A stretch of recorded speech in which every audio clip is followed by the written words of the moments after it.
फैज़ हमीद साहब के साथ आपका कोई राब्ता भी था?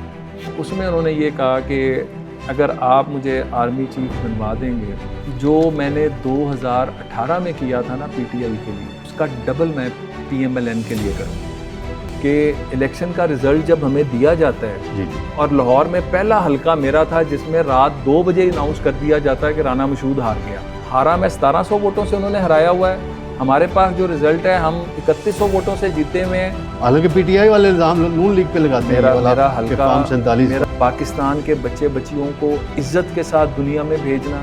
इस साल हम हॉकी का टैलेंट हंट पूरे पाकिस्तान में कराने जा रहे हैं। फुटबॉल फेडरेशन की टीम आ गई जिसके साथ मिलके हम फुटबॉल का भी टैलेंट हंट पूरे पाकिस्तान में कराने जा रहे हैं। पाकिस्तान की स्पोर्ट्स के लिए अच्छी खबरें जो हैं वो इस साल आपको देखने को। अस्सलाम वालेकुम नाज़रीन, मैं हूं तारिक सुमैर। आज हमारे साथ मौजूद हैं राना मशहूद साहब और हम इनको वेलकम करते हैं पॉडकास्ट प्रोग्राम में। राना मशहूद साहब मुस्लिम लीग नून के सीनियर रहनुमाओं में शुमार किए जाते हैं, लेकिन बिलखसूस आजकल वो जो प्राइम मिनिस्टर साहब के इनिशिएटिव पर काम कर रहे हैं, प्राइम मिनिस्टर यूथ प्रोग्राम के चेयरमैन के तौर पे, उनसे पूछेंगे कि नौजवान नस्ल के लिए क्या है।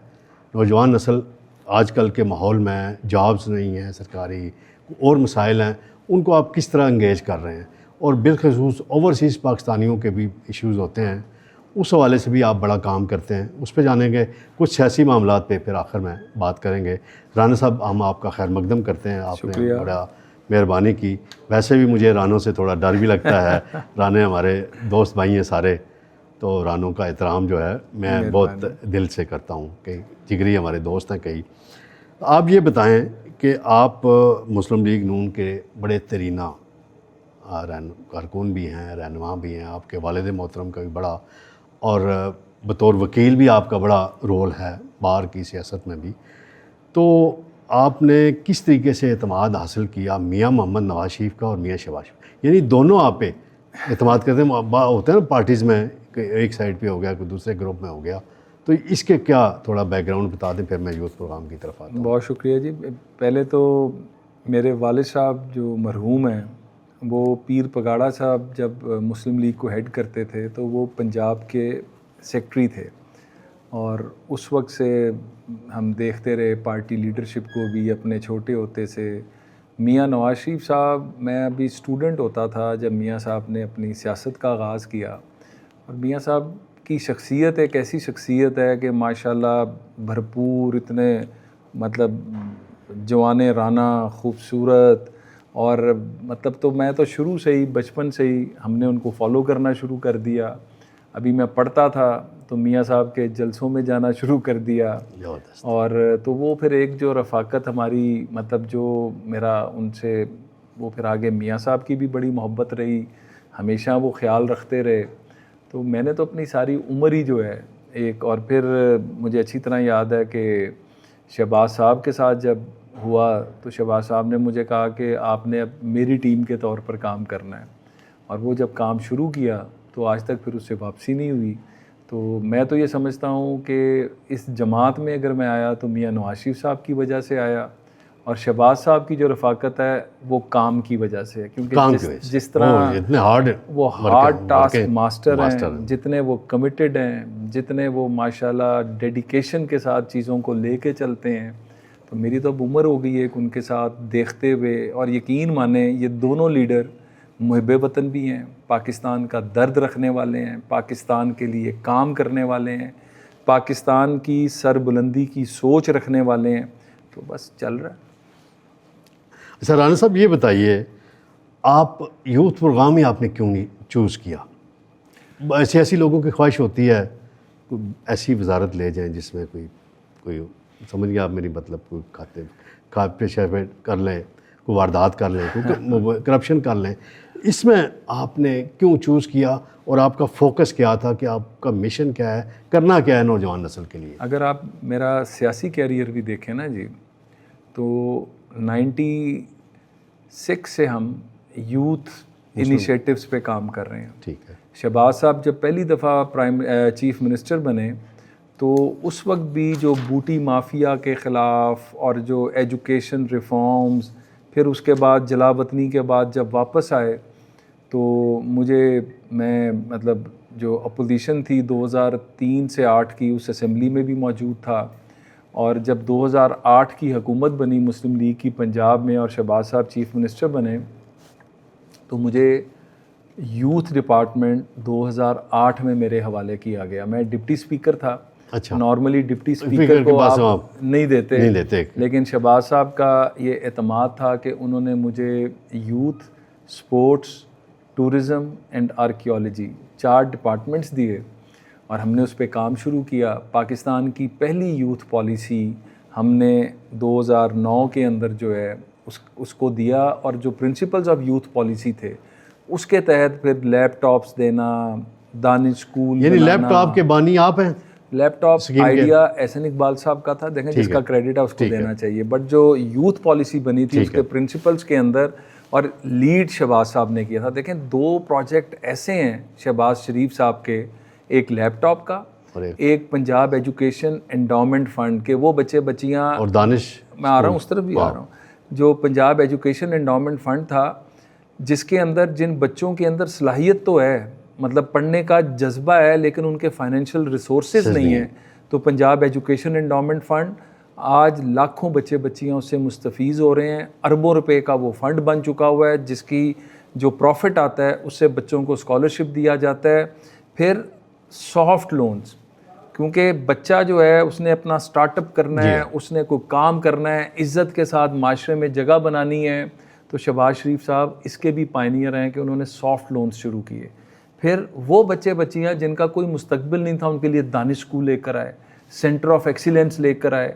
तो ये एक प्रॉपर यूथ इंगेजमेंट की, उनको एक पॉजिटिव प्लेटफॉर्म देने की, मैं तो दिल से समझता हूँ कि इस मुल्क में अगर यूथ एम्पावरमेंट पे किसी ने काम किया है, अगर यूथ को पॉजिटिवली इंगेज किया है, चाहे वो टेक्निकल एजुकेशन का मैदान है, चाहे एजुकेशन का मैदान है, चाहे साइंस एंड टेक्नोलॉजी है, चाहे आईटी है, चाहे आर्ट्स एंड कल्चर है, चाहे स्पोर्ट्स है, शहबाज शरीफ इज़ द पायनियर। अच्छा, ये बताएं इस बजट में यूथ के लिए कितने फंड्स रखवाए आपने और क्या क्या इनिशिएटिव आपने सजेस्ट किए हुए जिसको लेके 1 साल के अंदर आप अचीव करना चाहते हैं? देखें, पाकिस्तान के 3 सेक्टर्स हैं जो बहुत इंपॉर्टेंट हैं, और पाकिस्तान की फौरी ग्रोथ के लिए इन 3 सेक्टर्स के ऊपर इन्वेस्टमेंट जो है, जो शहबाज साहब ने इस बजट में शो भी किया, पाकिस्तान की लाइफलाइन है एग्रीकल्चर। ठीक है। तो एग्रीकल्चर के ऊपर हमने, जो अभी मैं चाइना में था, तो जो चाइनीज़ एग्रीकल्चर यूनिवर्सिटीज़ हैं उनकी कोलैबोरेशन, यहाँ की, अभी मैं एरिड यूनिवर्सिटी से आ रहा हूँ, एरिड यूनिवर्सिटी और चाइना एग्रीकल्चर यूनिवर्सिटी का हम कोलैबोरेशन करवा रहे हैं। हम उनकी रिसर्च फैसिलिटीज़ को पाकिस्तान ला रहे हैं। हमारे जो एग्रीकल्चर से रिलेटेड इंजीनियर्स हैं, चाइना ने 2000 स्कॉलरशिप्स दिए जो अब 10,000 तक जा रहे हैं। तो हमारा फोकस एग्रीकल्चर है क्योंकि पाकिस्तान की लाइफलाइन है। ठीक है। दूसरा आईटी है। प्राइम मिनिस्टर जब आए शहबाज शरीफ साहब, तो आईटी सेक्टर $2.5 बिलियन जो है उसका था, total input, output, export, import सब कुछ डाल के जो डेवलपमेंट है। प्राइम मिनिस्टर ने कहा इसको 4 साल में $25 बिलियन पे लेके जाना है। हमने पिछले 2 सालों में एग्रेसिवली आईटी इंफ्रास्ट्रक्चर पे जो है इन्वेस्ट किया, जिसकी वजह से हम आईटी की ग्रोथ हर महीना जो है हमारा जो है माशाल्लाह मिसाली ग्रोथ देखने में आ रही है, और उसके अंदर जो हम कोलैबोरेशंस देख रहे हैं, जो उसका वे फॉरवर्ड देख रहे हैं।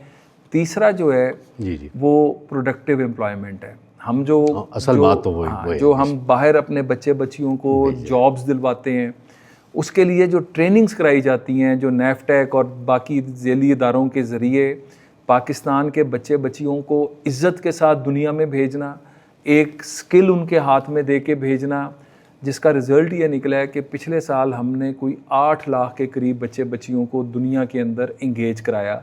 इस साल का हमारा टारगेट 19 लाख बच्चे और बच्चियों का है, जिसकी कल ही प्राइम मिनिस्टर ने खुद हर 2 महीने बाद वो इसकी मीटिंग रखते हैं, उसके वे फॉरवर्ड देखते हैं। इसके अंदर पाकिस्तान के तमाम वफाकी इदारे, पाकिस्तान के तमाम सूबे एक प्लेटफॉर्म पर हैं। हमने डिजिटल यूथ हब का लॉन्च किया, जिसके ऊपर बच्चे बच्चियों से रिलेटेड जो भी अपॉर्चुनिटीज़ पूरी दुनिया में है वो वहाँ पर लेकर आते हैं, जिसका रिज़ल्ट ये निकला कि पिछले साल हमारी रेमिटेंसेस जो हैं वो 36-37 बिलियन पे थी। इस साल इंशाल्लाह 43 बिलियन पे जाएंगी। हालांकि ये जो स्ट्रेट ऑफ हॉर्मुज़, ईरान, इस अमेरिका, तनाज़े के बावजूद इसके बावजूद माशाल्लाह पाकिस्तान की जो ग्रोथ है, पाकिस्तान के लिए जो अपॉर्चुनिटीज़ हैं, तो हम उन पर काम कर रहे हैं। और प्राइम मिनिस्टर ने खसूसी बजट दिया है इस बजट के अंदर। नेफ्टेक जो हमने टेक्निकल एजुकेशन ट्रेनिंग्स करानी है, जो आईटी कोलैबोरेशंस करनी है, जो आईटी की ट्रेनिंग्स करानी है, हमें नेफ्टेक के लिए ही सिर्फ जो है ना कोई 10 बिलियन के करीब जो है, जिसको इंशाल्लाह सेकंड थर्ड क्वार्टर में हम और एनहांस करेंगे। प्राइम मिनिस्टर ने कहा है कि यूथ के लिए मैं वसाइल की कमी नहीं होने दूंगा। तो उन्होंने ये भी कहा जब ये बजट दिया कि इसके अंदर अगर कमी होगी तो मैं सेकंड थर्ड क्वार्टर में और पैसे दूंगा। ओवरऑल हमें कोई 50 बिलियन रुपीस पाकिस्तान के जो हैं यूथ एंगेजमेंट के लिए, यूथ एम्पावरमेंट के प्रोजेक्ट्स के लिए प्राइम मिनिस्टर ने हमें पैसे दिए हैं, एलोकेट किए हैं। ये है डायरेक्ट एलोकेशन। इनडायरेक्ट एलोकेशन जो डिफरेंट डिपार्टमेंट्स के अंदर यूथ इनिशिएटिव्स चल रहे हैं, उसके लिए 15 बिलियन अलहदा दिए। तो ये साल जो है, चाहे वो खेल का मैदान होगा, चाहे वो टेक्निकल एजुकेशन का मैदान होगा, चाहे एजुकेशन का मैदान होगा, कोई मैदान होगा, यूथ को हम एम्पावर जिस तरह करते आ रहे हैं, इस साल आप समझें जो पिछले 2 साल की एफर्ट है वो 10 गुना ज़्यादा उससे बढ़ेंगी इंशाल्लाह। खेलों से मुझे याद आ गया, आपने हॉकी को बड़ा फोकस किया। हॉकी में हम बहुत पीछे चले गए थे, पीछे 1-2 टूर्नामेंट में हम परफॉर्मेंस हुई है। हमारा फुटबॉल जो है वो बिल्कुल ज़ीरो से भी कह लें नीचे कह लें। हमारा फुटबॉल सियालकोट का तैयार करदा वर्ल्ड कप में अभी भी इस्तेमाल हुआ है, बड़ा हमारे लिए ऑनर की बात है। लेकिन फ़ुटबॉल पे कोई फोकस नहीं है सिवाय क्रिकेट। ठीक है, क्रिकेट भी अच्छी खेल है, सारा फोकस उस पर है। उसके जो चेयरमैन होते हैं वो ज़ाहिर बात है जो भी होता है वो बाइख्तियार तरीन होता है, फंड्स उसके पास बहुत होते हैं, स्पॉन्सर भी होते हैं। इस हवाले से कोई पॉलिसी आप लाने के लिए तैयार हैं? क्योंकि जो आईपीसी मिनिस्ट्री है वो कहती है जी कि इदारे ख़ुद मुख्तार हैं और इदारों के दरमियान फड्डे भी चल रहे होते हैं, हॉकी फेडरेशन को हो गया, बाकी हो गए इदारों। तो इस हवाले से क्या आपके प्लान है? देखें, बदकिस्मती ये हुई कि हॉकी फेडरेशन के अंदर 2 बॉडीज़ बनी हुई थी। हम जब 2024 में आए तो प्राइम मिनिस्टर ने मुझे टास्क दिया कि इनको एक करो और इसका एक वे फॉरवर्ड बनाओ।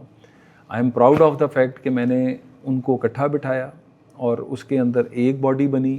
एक बॉडी बनाने के बाद हमने जो सिलेक्शन की टीम की वो प्योरली मेरिट की बुनियाद पर की, और वो लड़कों ने जाके 11 साल 14 साल बाद मतलब फ़ाइनल में पहुँचे अजलान शाह हॉकी कप के, और 10 साल बाद किसी मेडल की हम पहुँचे, इस काबिल हुए। टैलेंट हमारे अंदर बड़ा है। अगर हम मेरिट के ऊपर काम करना शुरू कर दें, सियासत बहुत है उसके अंदर ना, मतलब सियासत सियासी लोगों की सियासत नहीं, इन एसोसिएशंस और इन फेडरेशंस की सियासत आपस की भी इतनी को मतलब इस तरह की है कि ये किसी को आगे ग्रोथ का मौका ही नहीं देते। तो खैर इन सब की मेहरबानी है, इन्होंने हमारी बात मानी। आज हॉकी जो है उस पर जो काम हो रहा है, मैं आपको आज ये खुशखबरी दूं कि हमने प्राइम मिनिस्टर के आगे एक मॉडल रखा था। इस साल हम हॉकी का, जिस तरह हमने पिछले साल क्रिकेट का टैलेंट हंट पूरे पाकिस्तान में कराया था और उसे टैलेंट निकल कर आया, इस साल हम हॉकी का टैलेंट हंट पूरे पाकिस्तान में कराने जा रहे हैं। और वो जो टैलेंट निकल कर आएगा, हॉकी लीग के प्राइम मिनिस्टर ने अप्रूवल दे दी है। जिस तरह PSL है, इसी तरह इस साल हॉकी लीग जो है उसका इनकाद होगा, और उसका हमने पूरा एक रोड मैप बना लिया हुआ है जिसमें इन बच्चे बच्चियों का पूरे पाकिस्तान के अंदर टैलेंट हंट होगा। उसमें जो टैलेंट निकल कर आएगा उसको हम हॉकी लीग के अंदर लेके जाएंगे। इसी तरह इसी साल हम फुटबॉल का भी, जो फुटबॉल फेडरेशन है उसके भी ऊपर भी बहुत बड़ा क्वेश्चन मार्क था, उस पर भी बहुत हमने अल्लाह के फजल से यहाँ भी हमने अल्लाह के फजल से उनके इलेक्शंस करवाए।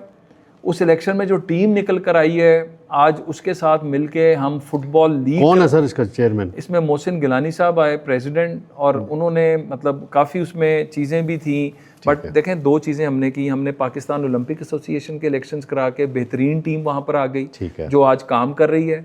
फुटबॉल फेडरेशन की टीम आ गई जिसके साथ मिलके हम फुटबॉल का भी टैलेंट हंट पूरे पाकिस्तान में कराने जा रहे हैं, और फुटबॉल लीग को लॉन्च करने जा रहे हैं। तो पाकिस्तान की स्पोर्ट्स के लिए अच्छी खबरें जो हैं वो इस साल आपको देखने को फंड्स तो नहीं कम पड़ जाएंगे? देखें, प्राइम मिनिस्टर ने इस हवाले से नहीं न स्पॉन्सर भी आपको अरेंज करने पड़ेंगे। क्रिकेट के लिए तो स्पॉन्सर्स अवेलेबल होते हैं, हॉकी फुटबॉल के लिए स्पॉन्सर्स नहीं आपको मिलते? हॉकी के लिए प्राइम मिनिस्टर ने हॉकी लीग के लिए हमें 25 करोड़ दिया। ये दोनों टैलेंट हंट कराने के लिए हमें 20 करोड़ अलहदा दिया। तो आप देखेंगे कि इस साल पाकिस्तान के बच्चे और बच्ची को हम अपॉर्चुनिटी देंगे कि वो हॉकी, क्योंकि मेन टीम और विमेन टीम दोनों साइड पर हम उन दोनों को बनाने जा रहे हैं। बहुत ज़बरदस्त। राना साहब ये बताएं, थोड़ा आपको ले चलते हैं सियासत के मैदान की तरफ। आपने कई इलेक्शन कंटेस्ट किए, जीते, आप पिछला इलेक्शन हारे। उस वाले से पीटीआई ये इल्ज़ाम लगाती है कि फार्म 47, और मुझे जहाँ तक याद पड़ता है आप चंद सौ वोटों से शायद एमपीए बनने से रह गए। तो आपको नहीं फार्म 47 मिला? देखिए, मैं आपको एक बात बताऊं, अल्लाह के फजल से मेरे ऊपर कभी कोई ये इल्ज़ाम नहीं लगा सकता कि मैं कोई इलेक्शन भी 2 नंबरी से जीता हूँ। मैं हमेशा अपने हलके के लोगों पर एतमाद करता हूँ। मैं उनके साथ दिन रात खड़ा होता हूँ, उनके दुख और गम में उनके साथ होता हूँ। वहाँ पर मैं नए से नया प्रोजेक्ट लेकर आता हूँ। मैं 4 इलेक्शंस जीता। इवन 2018 का भी जो RTS ज़दा इलेक्शन था, जी। उसमें भी मैंने माशाल्लाह बहुत बड़ी लीड से कामयाबी हासिल की। ये इलेक्शन भी मैं जीता हुआ हूँ। ये जो बयानिया बनाया जाता है ना, कितने सौ वोटों का फ़र्क है जी? मेरा जो उन्होंने वैसे शो किया हुआ है वो 1700 वोटों 1700 वोटों का, और 3100 वोटों से मैं जीता हुआ हूँ। जो मेरे पास रिजल्ट है, यानी जो पीटीआई का हमायत याफ्ता जीता है आपके हल्के में फार्म 47 उसके पास है आपकी नज़र में? देखें, मैं तो कोर्ट में हूँ। अच्छा, अदालत में। मेरा, अब आप हैरान हो जाएंगे सुन के कि इलेक्शन का रिज़ल्ट जब हमें दिया जाता है, जी, और लाहौर में पहला हलका मेरा था जिसमें रात 2 बजे अनाउंस कर दिया जाता है कि राना मशहूद हार गया। अच्छा। हमने जाके, जब जो हमारा रिटर्निंग ऑफिसर था, जो रिज़ल्ट हमें इकट्ठा हुआ, तो हम तो 3100 वोटों से जीते हुए थे। हमने उसे कहा, हमने उसी रात एप्लीकेशन दे दी रीकाउंटिंग की। ठीक है। अगले दिन रीकाउंटिंग शुरू होती है, मतलब आज इलेक्शन हुआ है तो इलेक्शन के दूसरे दिन जो है रीकाउंटिंग शुरू होती है। 7 हलके खोल के जब उसको रीकाउंट किया जाता है तो सिर्फ उन 7 हलकों में मेरा हारा, मैं 1700 वोटों से उन्होंने हराया हुआ है। हमारे पास जो रिज़ल्ट है, हम 3100 वोटों से जीते हुए हैं। 7 हलकों की वोटिंग में मेरे 350 वोट बढ़ जाते हैं। अच्छा। और 128 हलके थे जिनकी काउंटिंग होनी थी, तो रिटर्निंग ऑफिसर उठ के दौड़ जाता है। वो कहता है कि मैं आता हूँ, और वो चला जाता है। और बाद में वो कहता है कि 7 हलके खोलने के बाद हमें नज़र आया कि कुछ नहीं है, तो वो उनको डिक्लेयर कर देता है सक्सेसफुल। जबकि कानून ये कहता है कि जब आप रीकाउंटिंग शुरू कर दें, आप रीकाउंटिंग रोक नहीं सकते। वो कंप्लीट प्रोसेस करना है आपने, या ओपन नहीं करनी, या तो आप ओपन ना करते, और जब आपने ओपन कर दिया तो आपने पूरी रीकाउंटिंग करनी है। और फिर बता रहा हूँ कि इलेक्शन के दूसरे दिन तो मेरे साथ तो इतना बड़ा हाथ हुआ। तो मतलब वो जो 7, मतलब मेरे 128 जो पोलिंग स्टेशन थे, उनमें से 7 पोलिंग स्टेशन खोले गए तो 350 का फर्क पड़ गया। उठ के दौड़ गए। कोई दबाव था उन पे? देखें, या बाद कोई में मैनेजमेंट दूसरी तरफ की थी? मैं ये समझता हूँ कि वो क्योंकि हमारे पास बाद में सबूत भी आए, मैं किसी पे बग़ैर किसी उसके इल्ज़ाम ज़िंदगी में नहीं लगाया, बट वहाँ पर पैसे चले, और वो पैसे जो हैं वो हमाद अज़हर ने चलाए। यानी नून लीग के खिलाफ भी पैसे चल गए? हालांकि पीटीआई वाले इल्ज़ाम नून लीग पे लगाते हैं। मेरा हल्का एक ओपन एंड शट केस है, खोलें, सबके सामने रखें। ट्रिब्यूनल में है? ट्रिब्यूनल में आई एम देयर, मेरा केस चल रहा है। और इसके अंदर आप ये देखें कि वो बार बार डेट्स लेते हैं, वो बार बार उसके ऊपर जो है। और बदकिस्मती ये है कि मैं कहना नहीं चाहता, आप तो वकील है सीनियर, आपको भी इंसाफ नहीं मिल रहा तो फिर किसको मिलना? उसके अंदर ना काफ़ी चीज़ें, क्योंकि मैं ये समझता हूँ कि जिस तरह ख्वाजा साद रफ़ीक साहब, अगर आप लिस्ट उठाएं, खुर्रम दस्तगीर साहब, आबिद रज़ा कोटला वाले जो हैं, ये लोग जो हैं, ये जावेद लतीफ़ साहब, ये लोग अपना हल्का कभी नहीं हारते। मतलब ये तो मैंने 4 नाम लिए, ये मैंने एक पूरी लिस्ट बनाई है 41 लोगों की। अच्छा। जिनको 2024 में हराया गया। अब हम लोग शोर नहीं मचाते, हम लोग सामना करते हैं। जब इमरान खान के दौर में मेरे पे 5 नैब के केसेस, 5 एंटी करप्शन के केसेस, 3 FIA के केसेस और 37 पर्चे ये क्या होता है, दहशत गर्दी से लेके, एंटी टेररिज्म से लेके कोरोना वायलेशन तक के जो उनके जेहन में आता था पर्चा दे देते थे। तो हम तो सामना करते थे, हमारे घरों पर छापे पड़ते थे, हमारे साथ जो कुछ होता था। आजकल तो कहा जाता है कि वो उनके दौर में कुछ भी नहीं है वो आपके खिलाफ। मैं मिसाल बैठा हूँ, मेरे घर पे छापे, इतने पर्चे मैंने तो आपको मुलव्वस गिनाए। कौन था जी? परवेज़ इलाही साहब ने कह दिया कि राना मशहूद मेरे ऊपर चढ़ गया असेंबली में, पर मैं ज़िंदगी में इसका तसव्वुर भी नहीं कर सकता। वो तो क्या वो हुआ था? एक झूठ की बुनियाद पर एक बयानिया खड़ा किया गया और अल्लाह के फजल से हमने उन सबको झूठा साबित किया। इमरान खान के दौर में मेरे नैब के केसेस ख़त्म हुए। मैंने अल्लाह के फजल से जो यानी आपको कोई नैब से एनआरओ नहीं मिला? बिल्कुल ये नहीं। बात की जाती है ना कि नून लीग को और आसिफ जरदारी यानी पीपल्स पार्टी को एनआरओ मिला। सर ये झूठे लोग हैं, इनको एक बयानिया झूठा बनाना आता है। हमारी कमी ये है कि हम उस तरह की चीज़ें सोशल मीडिया के ऊपर अपना सच भी नहीं बता सकते।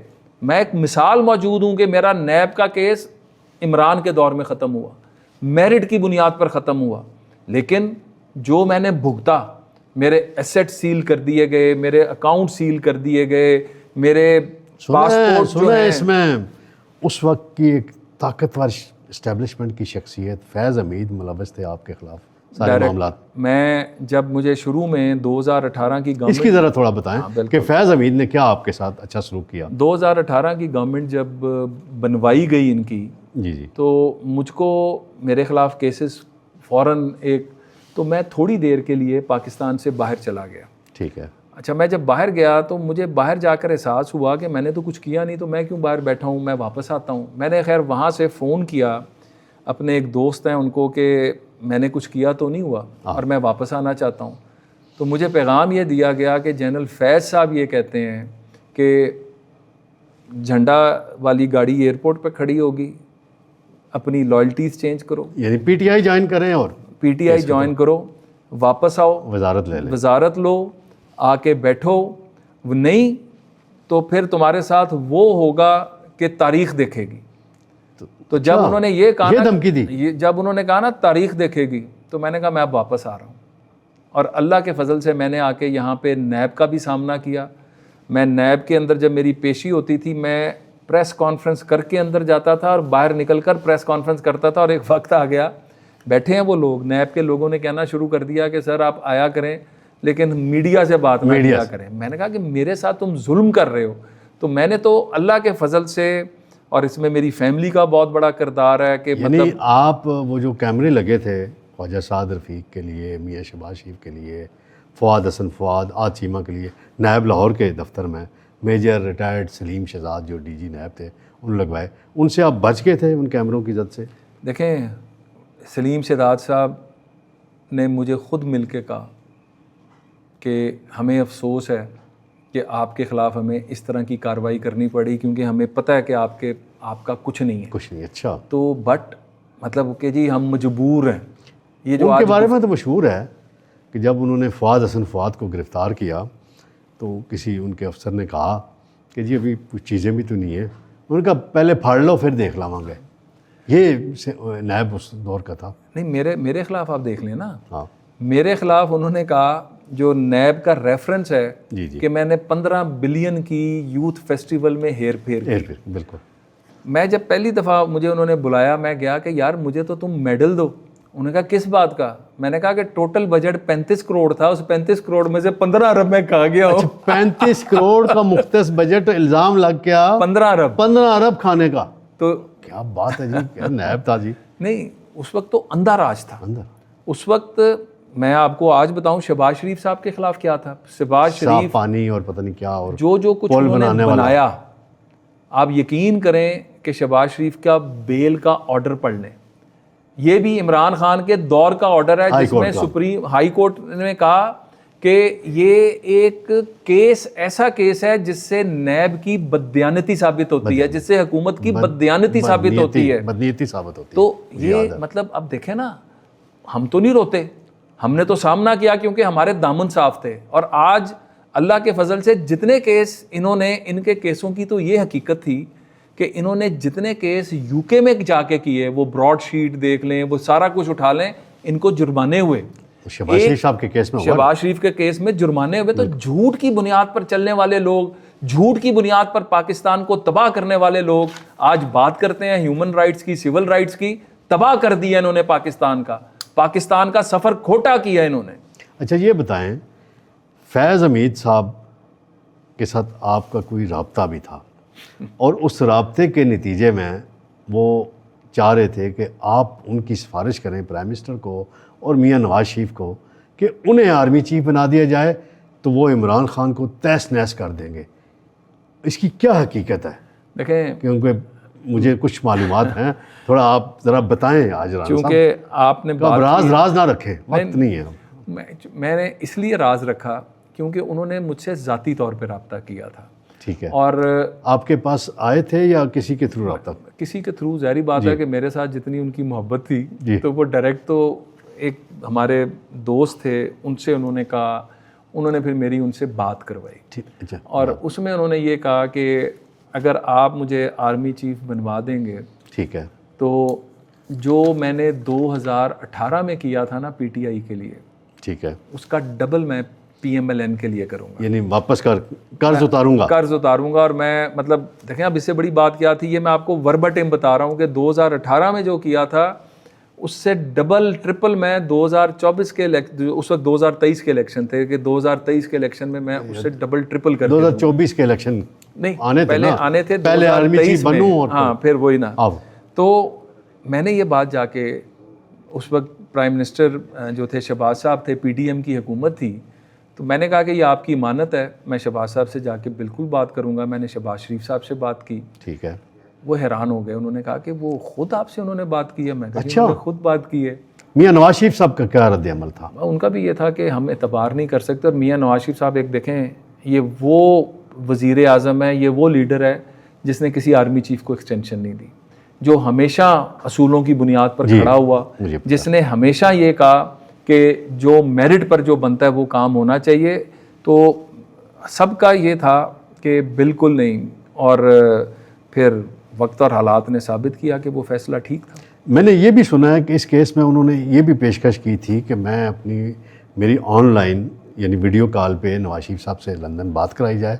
मैं अपनी बेटी की कसम उठा के यकीन दिलाऊंगा कि मुझे अगर बना दिया जाए तो मैं इमरान खान के साथ ये करूंगा और आपको वो जो ज़ाला है 2018 का करवा के दूंगा। इसमें कोई फैक्ट है? वो मैंने जो बात हुई थी या पेशकशी थी? बात हुई थी। बात यानी नवाज शरीफ साहब से भी बात हुई थी? उन तक बात पहुंचाई गई थी इनकी बात, क्योंकि नवाज शरीफ साहब एक बड़े असूल पसंद इंसान है, तो असूल परस्त इंसान है। तो मैं जो कह रहा था ना कि मैं ज़ाती बात नहीं करना चाहता था, वो अब आपने कर दी है। तो नहीं, मुझे मालूमात है इसलिए मैं कर रहा हूँ। तो ये बात ठीक है। एक्सटेंशन का आपने जिक्र किया तो मैं एक वाक़या थोड़ा सा कोट कर दूँ। चौधरी निसार अली खान किसी तारीफ के मोहताज नहीं है। हमारे तो बड़े हैं जी। हाँ, आपके बड़े हैं राजपूतों में।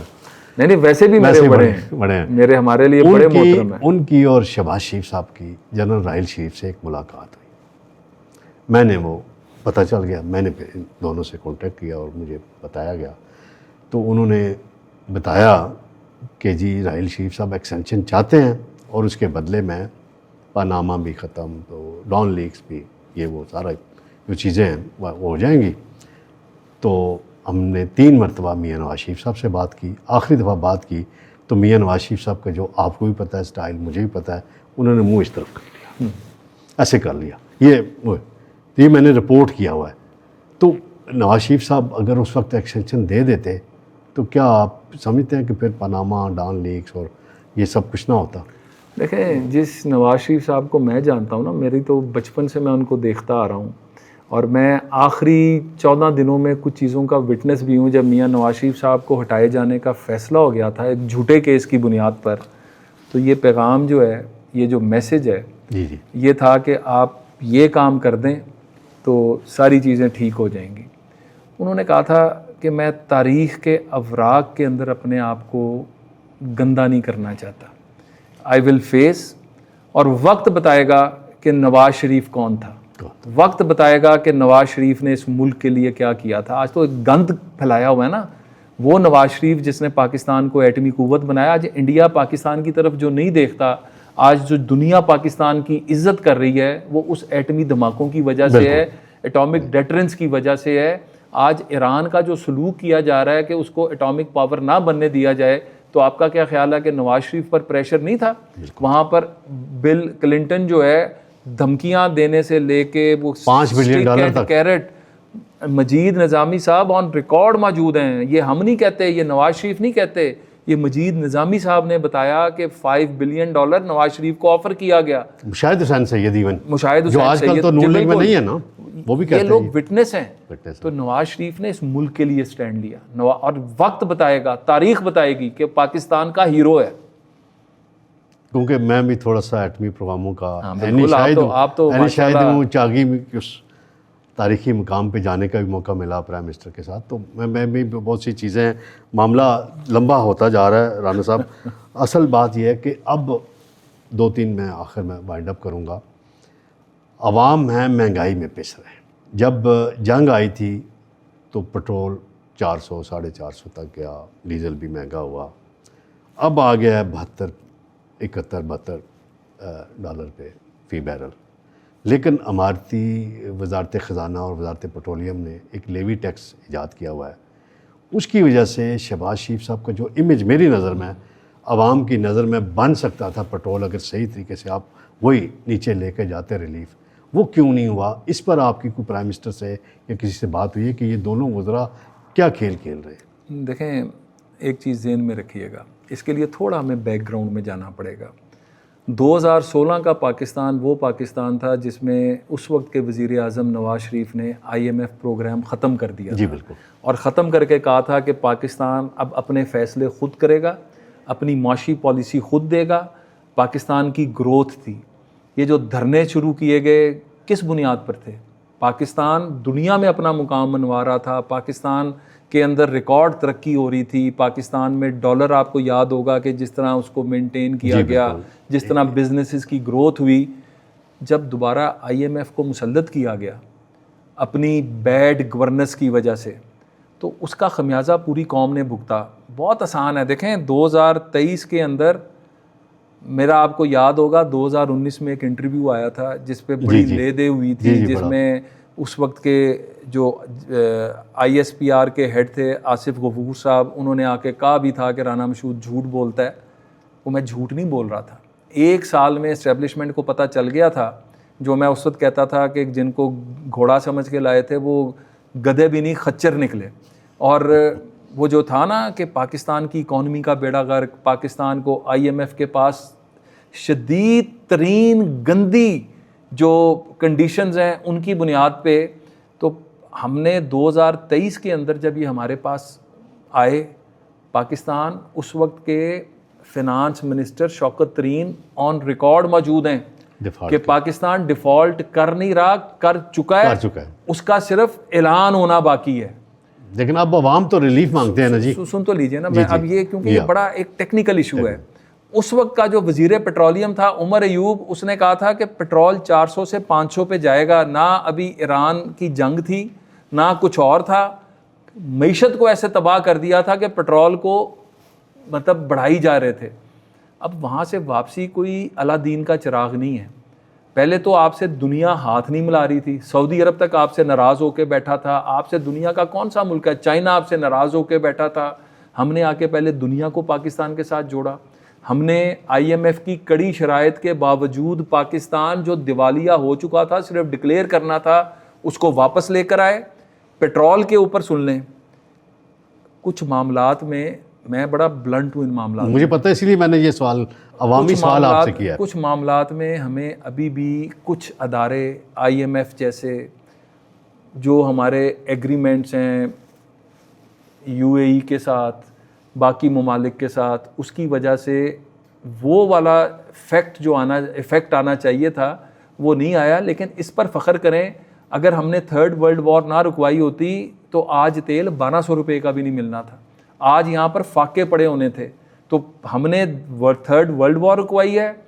तेल हमने 125 बिलियन की सब्सिडी दी। तेल इस मुल्क के अंदर जब आबनाए हुर्मुज़ बंद था, वो तो कोई नहीं देखता, उस पर तो कोई बात नहीं करता कि हमने जो स्टेबिलिटी रखी, रीजन में क्या हो रहा था, आगे लग गई थी। रीजन में क्या हो रहा था, इकॉनमीज क्रैश कर गई थी।